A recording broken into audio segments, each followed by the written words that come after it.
ولا تموتن إلا وأنتم مسلمون يا أيها الناس اتقوا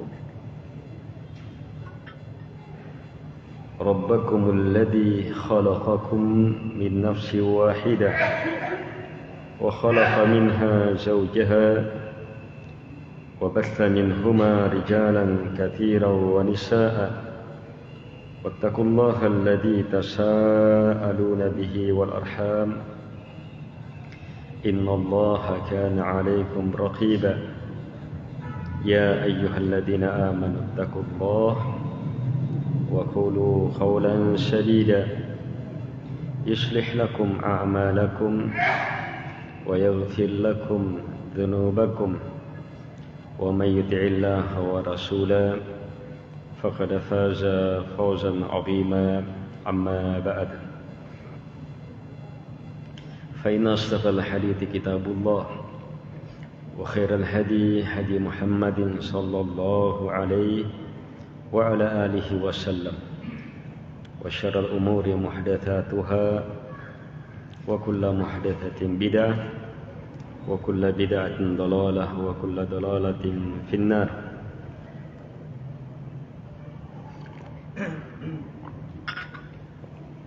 Kita lanjutkan membaca firman Allah Subhanahu wa taala dalam surah Al-Balad ayat pertama sampai ayat yang keempat telah kita baca. A'udzu billahi minasyaitonir rajim. Bismillahirrahmanirrahim. La uqsimu bihadzal balad. Sungguh saya betul-betul bersumpah demi negeri ini, Mekah. Wa anta hillum bihadzal balad. Dan engkau ya Muhammad berada di negeri ini atau telah dihalalkan bagimu sebahagian waktu keharaman negeri ini. Wa walidi wa ma walad. Dan demi ayah dan semua turunannya, melingkup di dalamnya Adam beserta turunannya, untuk mensumpahi laqad khalaqnal insana fi kabad. Sungguh betul-betul kami telah mencipta manusia fi kabad, dalam upaya susah, dalam perjuangan. Dan demikianlah hidup manusia pasti diperhadapkan dengan perjuangan, kesulitan, tantangan, sebab memang kita tercipta dalam perkara itu.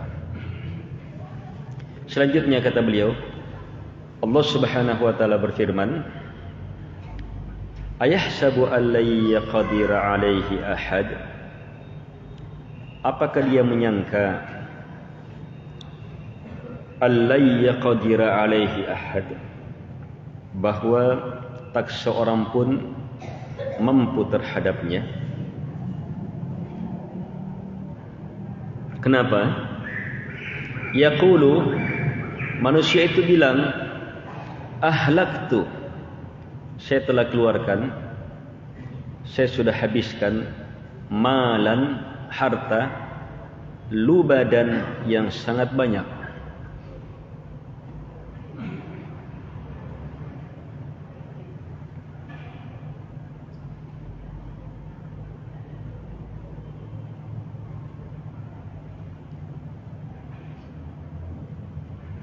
Penciptaan manusia dalam kondisi yang terbaik, tetapi harus melewati perjuangan, rintangan. Harusnya melahirkan ketundukan, kesyukuran.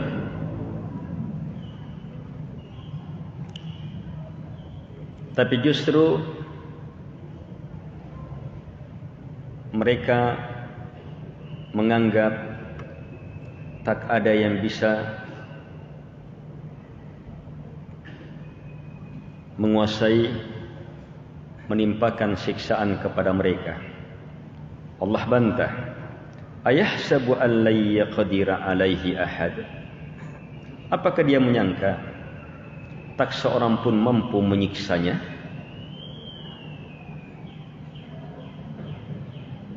Manusia yang mengatakan ahlaktu malal lubada, saya sudah keluarkan harta yang banyak. Dia menganggap dengan banyaknya hartanya, banyaknya pembelanjaannya, luasnya jaringannya, bahwa tidak ada yang bisa mampu terhadapnya.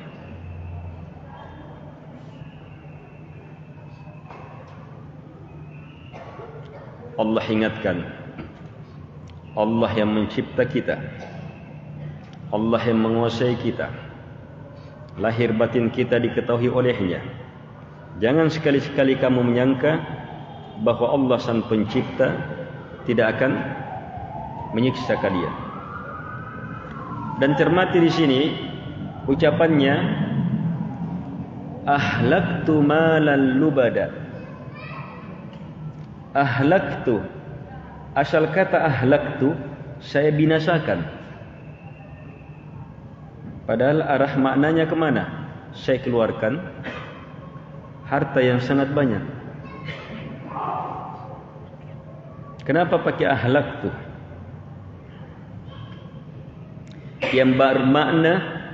Yang bermakna dia hilangkan, dia buang-buang saja. Sebab harta berapapun banyaknya, kalau tidak dibelanjakan di jalan Allah Subhanahu wa taala, maka teranggap sesuatu yang tidak ada artinya, sesuatu yang hancur, sesuatu yang sirna. Dari ucapan mereka, saya sudah belanjakan, keluarkan banyak harta, yang dengannya mereka berbangga. Ternyata Allah ungkap dengan apa? Saya sudah binasakan. Dan itulah kenyataannya. Harta yang mereka keluarkan banyak itu hakikatnya apa? Mereka buang-buang semata saja, buang-buang percuma saja. Sebab tidak bermanfaat.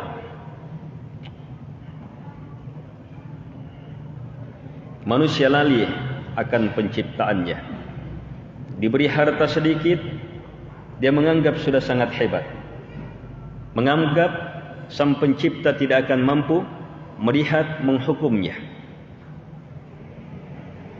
Manusia lalai karena menganggap dirinya sudah banyak hartanya, bisa membelanjakan ini, membelanjakan itu.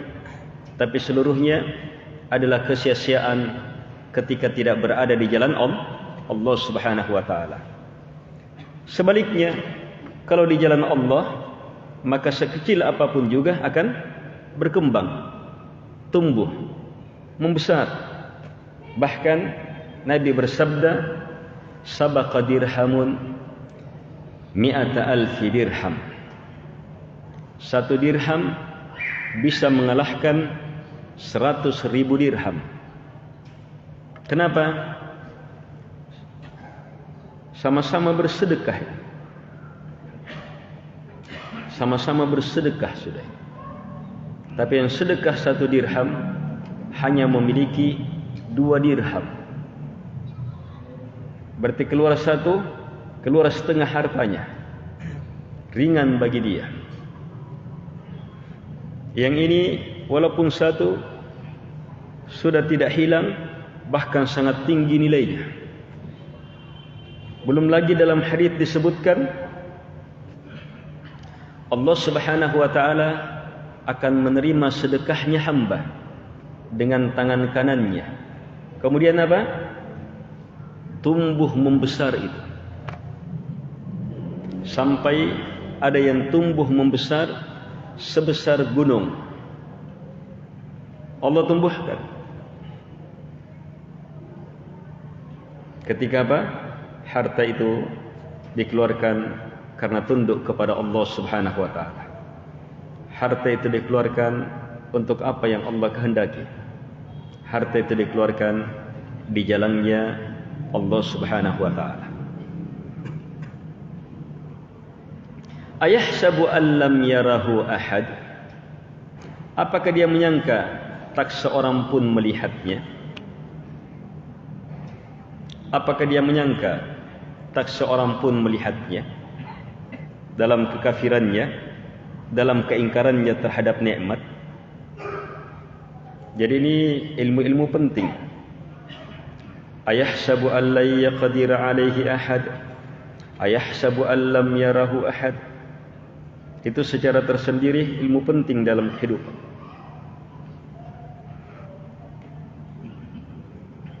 Harus yakin kita dalam penguasaan Allah Subhanahu wa taala. Jangan pernah menyangka bahwa tidak ada yang mampu terhadap kita. Ingat, ada Sang Pencipta, penguasa segalanya. Jangan pernah menyangka bahwa kita luput, lepas dari pengawasan, dari penglihatan, dari pandangan Allah Subhanahu wa taala. Woi, bahaya.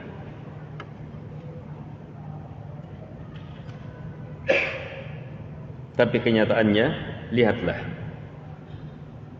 Ada orang yang ketika diberi sedikit, dia sudah menganggap sangat hebat, telah membelanjakan sangat banyak, menganggap bahwa tak ada yang mampu menyiksa dia, menghukum dia, menganggap bahwa tak seorang pun melihatnya. Allah Subhanahu wa taala berfirman mengingatkan, alam naj'al lahu ainain? Allah ingatkan nikmatnya. Di atas disebutkan laqad khalaqnal insana fi kabad. Allah bersumpah demi sumpah-sumpah ini untuk menjelaskan penciptaan kita. Kemudian Allah ingatkan di sini uraian penciptaan kita. Alam naj'al lahu ainain? Tidakkah kami telah memberi untuknya dua mata? Wa lisana wa syafatain, dan lisan serta dua bibir. Allah ingatkan nikmat penciptaan kita supaya kembali, jangan takabur, jangan ingkar nikmat. Alam naj'al lahu ainain? Tidakkah kami yang memberi dia dua mata?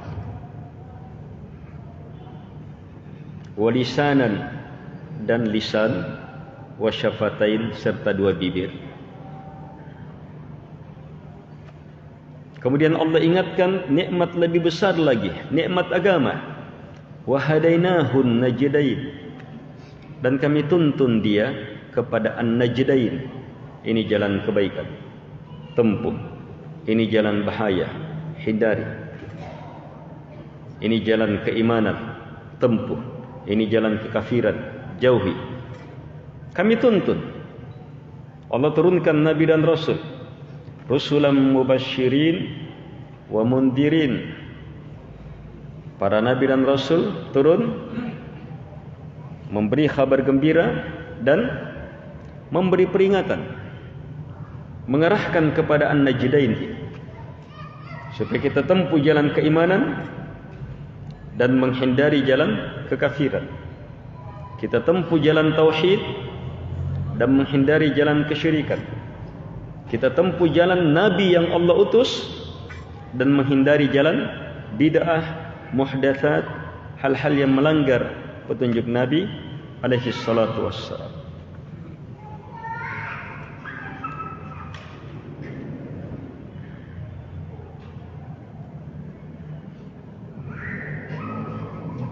Sampai di sini lihat susunan ayat. Sumpah negeri Mekah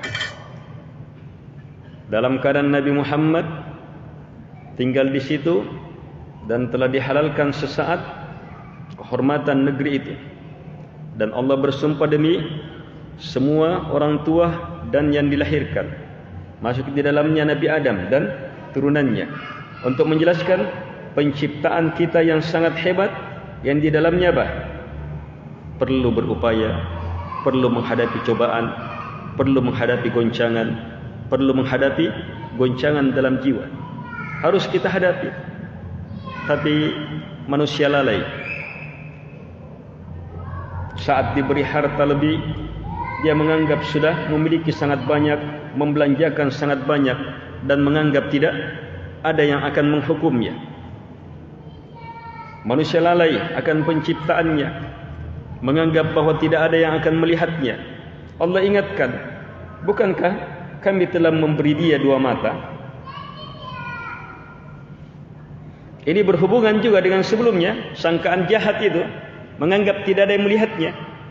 Bukankah kami memberi dia 2 mata? Memberi isyarat bahwa yang memberi kamu 2 mata tidak mungkin tidak melihat kamu.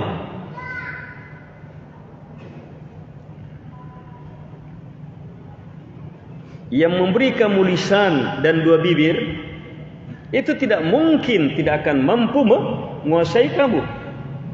Sehingga seenaknya keluar ucapanmu, saya sudah begini, saya sudah hebat.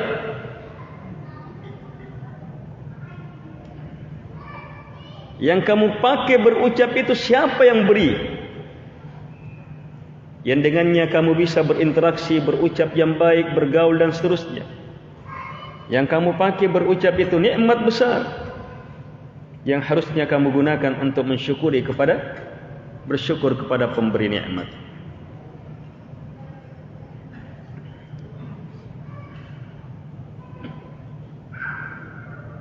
Jadi ingat, ini ilmu penting. Kita dalam penciptaan ini berada dalam nikmat besar, bentuk yang sebaik-baik bentuk. Kemudian dijamin rezekinya. Lihat penampilan kita, lihat 2 mata kita, lihat lisan bibir kita, lihat anggota tubuh kita. Bahkan Allah tuntun dengan turunnya Nabi dan Rasul, jalan kebenaran, tempuh itu. Untuk apa? Untuk semakin sempurnanya nikmat. Jadi diturunkan An-Najdain supaya apa? Semakin sempurna nikmat.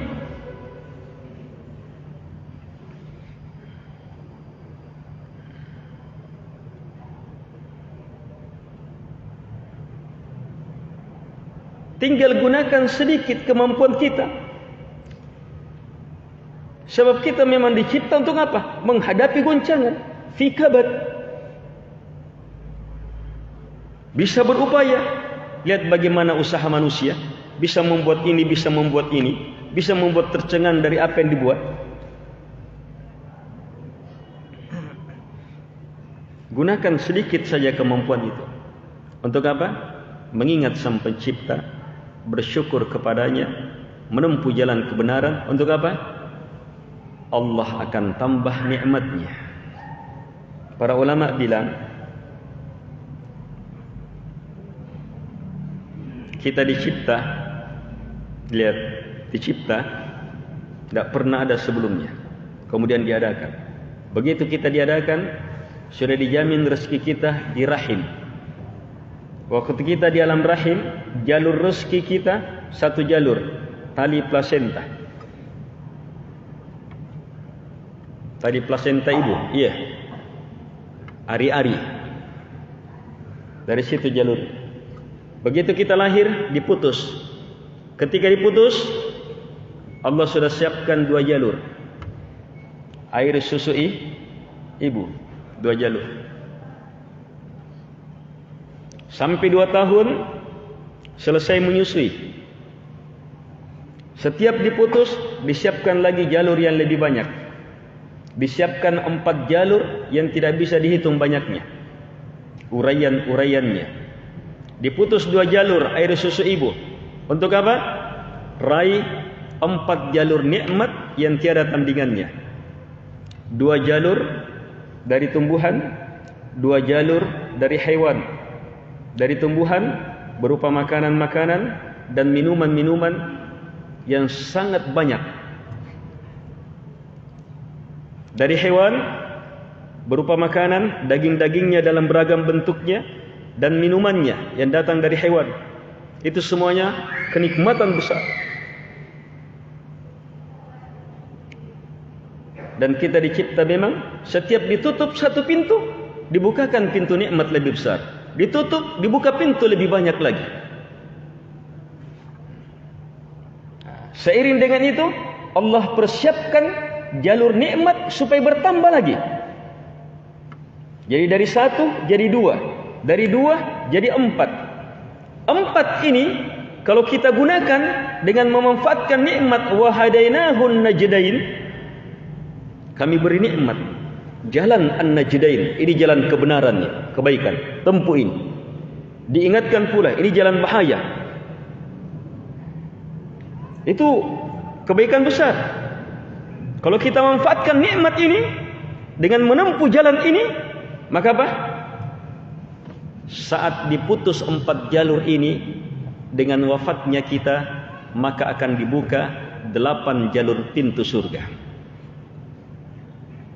8 jalur pintu surga. Pintu surga 8. Tapi kapan kita tidak manfaatkan ini, tertutup seluruh jalur. Yang terbuka lubang-lubang neraka, jurang-jurang neraka.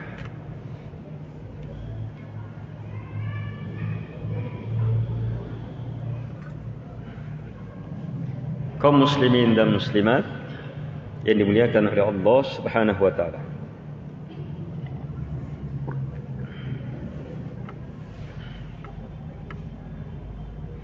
Di ayat selanjutnya Allah menantang dan menuntun apa yang seharusnya kita lakukan.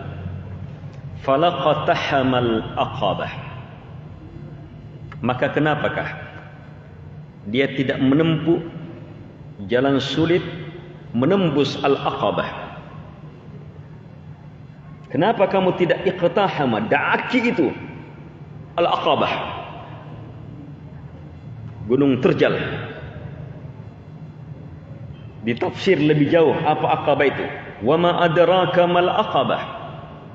Tahukah kamu apa al-aqabah itu? Fakku raqabah. Fakku, memerdekakan, raqabah, budak. Au it'am, atau memberi makan fi yaum, di hari dhi masghaba, hari yang orang sangat sulit, tapi tetap dia bisa memberi makan. Yatiman, kepada anak yatim. Dha maqrabah, yang merupakan kerabat dekat. Au miskinan, atau memberi makan di hari sulit itu kepada orang miskin. Dha matrabah, yang betul-betul sudah karena laparnya, karena laparnya sudah tertidur di tanah.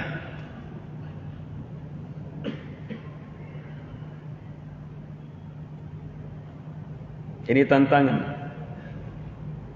Kalian yang mengatakan di atas, ahlaktu malal lubada, saya sudah banyaknya harta saya belanjakan harta yang sangat banyak.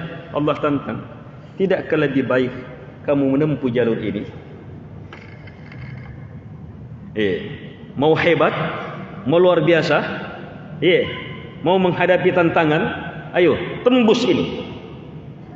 Al-Aqabah ibarat gunung yang sangat terjal.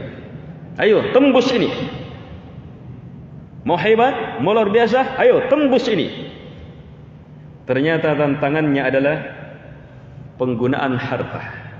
Lihat yang satu, jalur pertama, fakku raqabah, memerdekakan budak. Ini mahal, memerdekakan budak di zaman itu.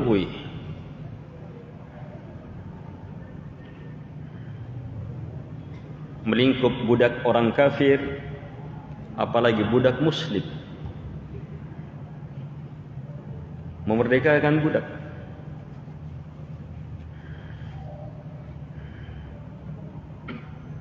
Mau memiliki kebesaran, kehebatan, dan ingat, kita dicipta fi kabad, Memang untuk apa? Menerima tantangan, menghadapi pendakian itu. Ayo kita yang telah tercipta fi kabad, ayo terima tantangan ini.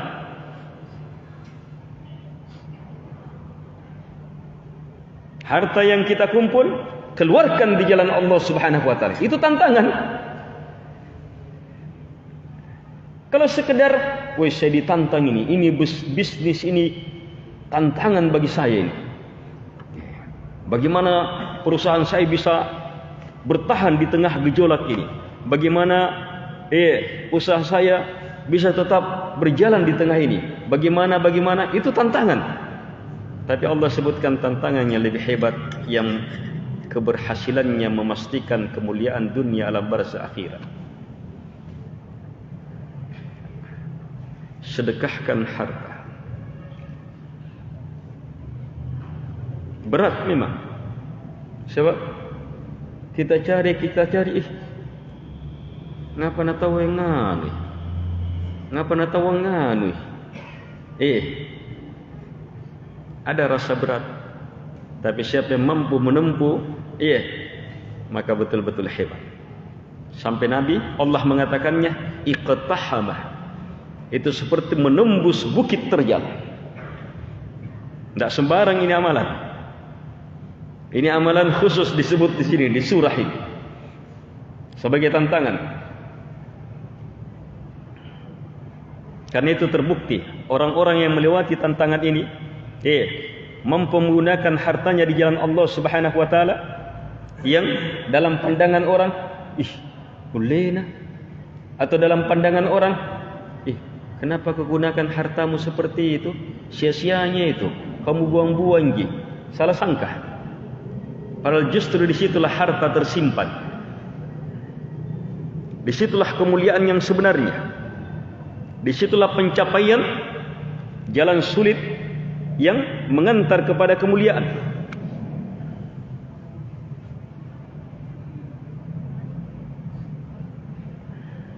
Fakku rakhabah. Ini jalur besar. Yang kedua, ini mungkin susah dicari. Memerdekakan budak. Ini susah dicari. Gimana ini merdekakan budak? Orang-orang terikat. Ini kalau yang ada di zaman sekarang mungkin masih ada budak di sebagian tempat-tempat terpencil. Tapi di zaman sekarang yang mirip ini orang-orang yang terikat denda. Terikat denda. Dia perlu dibebaskan dari itu. Orang-orang yang terpenjara karena terikat pembayaran. Itu tantangan besar. Saya bayar dendanya, saya bayar ini, bebas. Itu kebaikan besar.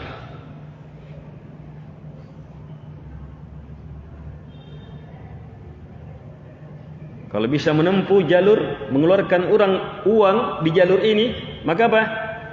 Bisnis-bisnis yang omsetnya miliaran itu kecil nilainya. Sebab yang paling berat dia bisa tembus. Yang kedua, it'am, memberi makan fi yaumin dhi masghabah. Memberi makan itu kemuliaan yang teramat besar. Apalagi di saat paling sulit. Berlipat-lipat. Sekedar memberi makan itu pahala yang sangat besar, yang membuat malaikat-malaikat terdekat di atas di sisi Allah itu ribut. Hebatnya itu amal memberi makan.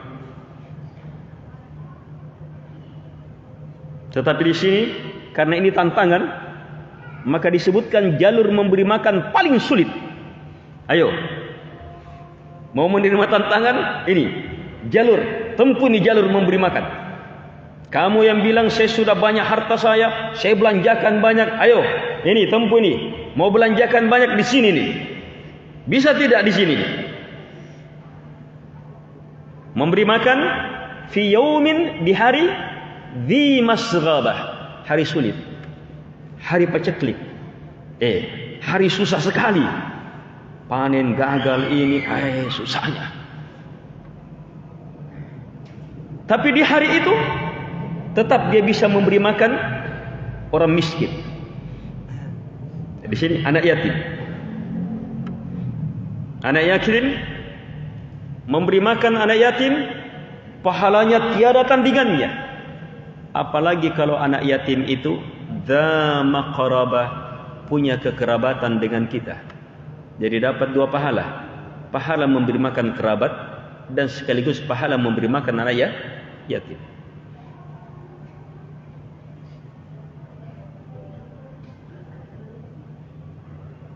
Bagi orang yang dimudahkan, ashabul maimanah, nanti di bawah ashabul maimanah, kelompok kanan penduduk surga, ini dia bisa dakin sesulit apapun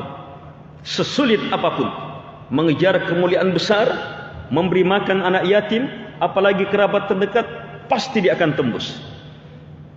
Dan itu jamaah harus memulai dengan memberi makan kerabat dekat, anak istri yang wajib-wajib, kemudian yang sunnah-sunnah dan seterusnya. Aw miskinan dza matrabah, atau memberi makan orang miskin dza matrabah. Orang miskin dza matrabah, yang dza pemilik matrabah. Matrabah yang berdebu, bertanah, ada tanahnya. Jadi orang miskin saking laparnya sudah menempel perutnya di tanah. Tidakkah kita tertarik memberi makan yang seperti ini? Walaupun kita sangat sulit tempuh itu. Itu indah, mudah itu bagi orang yang dimudahkan.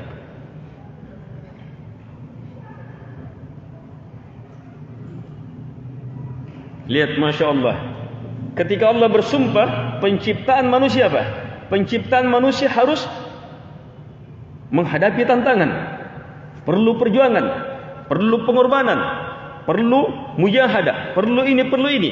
Kemudian Allah sebutkan orang-orang yang salah, hanya menggunakan potensinya itu untuk apa? Berfoya-foya, takabur, sampai takabur, lupa diri. Allah tantang, tidakkah lebih baik potensimu kamu arahkan ke yang seperti ini, seperti ini. Setelah itu, tsumma kana minal ladina amanu, kemudian dia termasuk orang-orang yang beriman. Di sini syarat utama.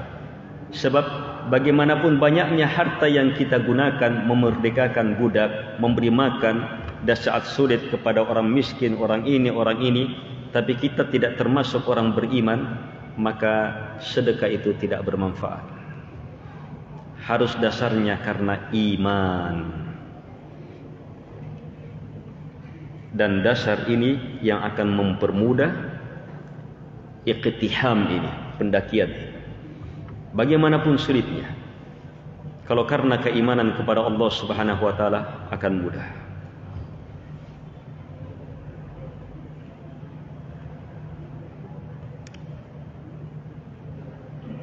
Seperti Utsman bin Affan radhiyallahu anhu. Utsman bin Affan radhiyallahu anhu, saat paceklik kaum muslimin, justru datang dia, perdagangannya berhasil, dia serahkan semuanya itu untuk seluruh penduduk Madinah.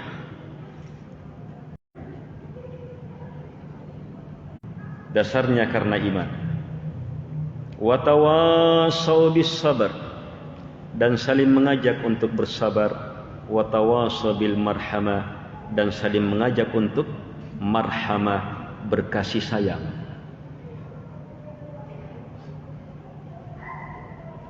Saling mengajak untuk bersabar, saling mengajak untuk marhamah, berkasih sayang. Gunakan hartamu untuk anak istrimu, gunakan hartamu untuk kedua orang tuamu, kakek nenekmu, gunakan hartamu untuk ommu, bibimu, kakak adikmu, gunakan hartamu untuk itu marhamah. Saling mengajak untuk marhamah. Yang diawali dengan saling mengajak untuk bersabar di jalan sulit ini. Jalan keimanan, jalan ilmu, jalan amalan soleh, itu jalan harus dengan kesabaran. Apalagi kalau sudah masuk jalan dakwah, mengajak untuk membantu orang lain. Harus bersabar. Ini Maimanah. Ashabul Maimanah, kelompok kanan. Kelompok kanan. Kelompok kanan penduduk surga. Mereka tempat termulia. Walladzina kafaru, kelompok yang lain, dan orang-orang kafir bi ayatina, yang kafir terhadap ayat-ayat kami, hum ashabul masy'amah. Mereka ini apa? Kelompok kiri. Ashabul masy'amah, kelompok kiri, kelompok tercelah, kelompok sial. Kalau tadi kelompok kanan, kelompok beruntung, kelompok yang berbahagia. Yang ini kata Allah, alaihim narum muqsadah. Maka narun, api, muqsadah, yang terkunci. Muqsadah, api yang mengunci. Alaihim, akan menyelimuti mereka. Alaihim, di atas mereka. Api sampai seperti dikatakan api terkunci. Gimana itu modelnya api sampai seperti membuat kunci sudah? Artinya tidak bisa lepas dari api. Tidak bisa lepas dari api. Untuk siapa? Yang kafir terhadap ayat-ayat kami. Kelompok sial. Kita biasa dengan atau sial annen. Sial ini beruntung. Ini dia. Sial beruntung di sini ukurannya. Yang sial, yang kafir terhadap ayat-ayat Allah Subhanahu wa taala. Yang beruntung sampai kepadanya ayat-ayat Allah. Wih, anu sanna bajinan nih, anne men niku boyayan. Langsung diterima dengan hati. Dia betul-betul besarkan ayat-ayat Allah Subhanahu wa taala. Ingat jamaah, ini hidup kita saat ini dan seterusnya. Suratul Fatihah, surah-surah pendek yang kita baca, ayo dekat terus dengannya. Baca, ingat-ingat maknanya, baca, ingat-ingat tafsirnya, amalkan. Harus terus bersamanya. Supaya selamat dari ini kafir. Kemudian tingkatkan kedekatan dengan Quran dengan apa? Mengamalkannya, mendawahkannya, menjadikannya pandangan dalam hidup kita. Itu ucapan kita, itu penyampaian kita. Di tengah hidup yang penuh dengan cobaan-cobaan, di tengah hidup yang penuh dengan fitnah-fitnah, di tengah hidup yang penuh dengan goncangan-goncangan, maka kita perlu petunjuk Allah Subhanahu wa taala. Kita perlu pertolongannya, kita perlu bantuannya. Caranya tempuh jalan yang Allah Subhanahu wa taala ridai. Dan untuk menempuh itu jamaah, walaupun sulit, ingat kita dicipta untuk menempuh memang kesulitan. Laqad khalaqnal insana fi kabad. Ini awal pembahasan. Jadi termasuk yang ditekankan di sini, sadar-sadar betul kita. Kita ini makhluk dicipta untuk menerima tantangan. Makhluk dicipta untuk menghadapi goncangan. Makhluk dicipta untuk apa? Melewati kesulitan. Falaqatahamal aqabah, digambarkan apa? Seperti makhluk ditantang untuk mendaki gunung. Tidak tanggung-tanggung gunungnya, gunungnya terjal. Ayo, kita dicipta untuk itu. Itu penciptaan kita. Dan saat Allah bersumpah wa walidi wa ma walad, dan demi orang tua dan semua yang dilahirkan. Berarti penciptaan kita itu sudah mengisyaratkan bahwa harus dengan penuh perjuangan, harus menerima tantangan. Inilah hidup di muka bumi. Sampai kapan? Sampai malakul datang menjemput. Setelah itu ada tantangan lebih besar di alam barzakh. Tapi itu yang terakhir. Kalau berhasil menjawab pertanyaan di situ, maka selamat. Kenikmatan alam barzakh sebelum kenikmatan di akhirat. Tapi kalau gagal, maka kita akan mengalami kengerian-kengerian sebelum kengerian di negeri akhirat. Semuanya harus diselesaikan di dunia supaya tidak bermasalah saat kembali di alam barzah dan di negeri akhirat. Untuk menghadapi itu, laqad khalaqnal insana fi kabad. Sungguh kami telah mencipta manusia fi kabad. Ini sejalan dengan apa? Laqad khalaqnal insana fi ahsani takwim. Sungguh kami telah mencipta manusia dalam bentuk yang seindah-indah bentuk, bentuk yang sehebat-hebat bentuk. Di sini apa? Sungguh kami telah mencipta manusia fi kabad, berada dalam bentuk siap menghadapi kesulitan. Cocok. Kita bukan sembarang penciptaan ini. Kita bukan sembarang penciptaan kita ini.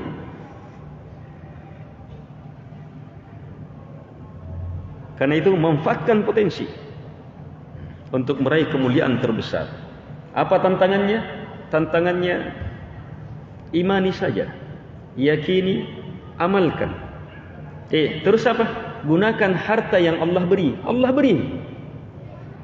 Gunakan harta yang Allah beri untuk menempuh jalan sulit bagi orang-orang yang terikat hatinya dengan dunia, tapi mudah ringan bagi mereka yang dimudahkan oleh Allah Subhanahu wa taala. Kaum muslimin dan muslimat yang dimuliakan oleh Allah Subhanahu wa taala.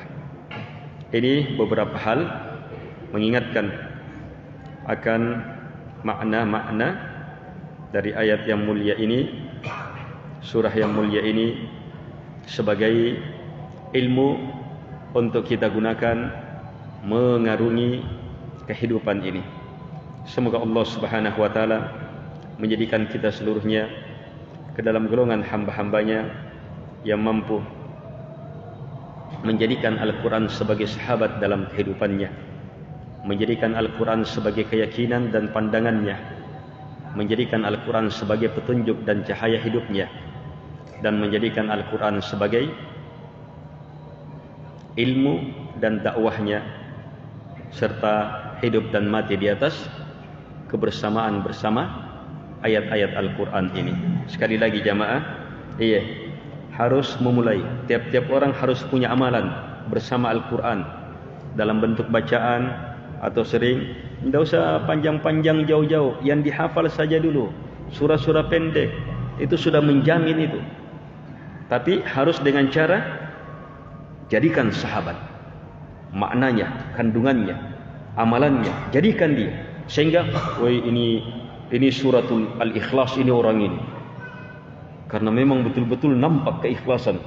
Bagaimana dia meyakini makna suratul Ikhlas. Ini suratul Asrin. Nabi, sahabat Nabi jamaah, itu dipanggil dengan apa? Wahai sahabat suratul Baqarah. Itu panggilan sahabat-sahabat Nabi. Orang-orang suratul Baqarah ini. Coba dipanggil dengan apa? Bagaimana mereka bersama Al-Quran. Itulah di zaman Nabi. Dipanggil bersama Al-Quran. Jadi kita, tidak usah dulu suratul Baqarah. Qul huwallahu ahad. Qul a'udzu birabbil falaq. Jangan sepelekan, itu sangat luar biasa. Semoga bermanfaat. Subhanakallahumma bihamdik, asyhadu an la ilaha illa anta, astaghfiruka wa atubu ilaik. Assalamualaikum warahmatullahi wabarakatuh.